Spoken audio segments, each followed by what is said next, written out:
Hyderabad Indira park ధర్నా చౌక్ వద్ద Telangana private degree PG కాలేజీల management association ఆధ్వర్యంలో ఆందోళనకు దిగారు. ఫీజు రీయింబర్స్మెంట్ బకాయిలను విడుదల చేయాలని డిమాండ్ చేశారు. 3 ఏళ్లుగా బకాయిలు రాకపోవడంతో స్టాఫ్కు జీతాలు, కాలేజీ బిల్డింగ్లకు రెంట్ చెల్లించలేకపోతున్నామని ఆవేదన వ్యక్తం చేశారు. బకాయిలను విడుదల చేసి ప్రభుత్వం తమను ఆదుకోవాలని విజ్ఞప్తి చేశారు. రాష్ట్ర అధ్యక్షులు Telangana degree PG college management association ఈ రోజు రాష్ట్రంలోని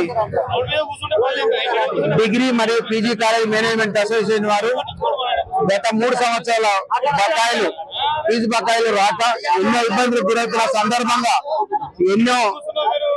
ఎన్నో నెలలుగా మేము ప్రభుత్వం చుట్టూ తిరిగి రియంబర్స్మెంట్ రిలీజ్ చేయకపోయిన కారణాన చివరిగా ర్యాలీ నిర్వహించడానికి ధర్నా చౌక్ నుండి సెక్రటరియట్ వరకు ధర్నా నిర్వహించడానికి ఇక్కడికి రావడం జరిగింది. ఇక్కడ మేము ప్రభుత్వాన్ని కోరడం ఏమంటే, గత 3 సంవత్సరాలుగా నాన్ ప్రొఫెషనల్ కాలేజెస్ సంబంధించి విద్యార్థుల నుండి ఫీజు తీసుకోవద్దని చెప్పేసి సర్క్యులర్స్ ఇస్తూ ప్రభుత్వం ఫీజు చెల్లించకపోవడం వలన కళాశాల యాజమాన్యాలు జీతాలు చెల్లించలేక, భవనాల అద్దెలు చెల్లించలేక, అప్పులు చేసి వారికి వడ్డీ కట్టలేక నానా ఇబ్బందులు పడుతూ ప్రభుత్వం చుట్టూ ఎన్నో రకాలుగా మేము మొరపెట్టుకున్నప్పటికీ ఏమి ప్రయత్నం లేక లాస్ట్ కు అక్టోబర్ నెలలో ప్రభుత్వాన్ని మేము దసరాలోపు రిలీజ్ చేయాలని లేనట్లే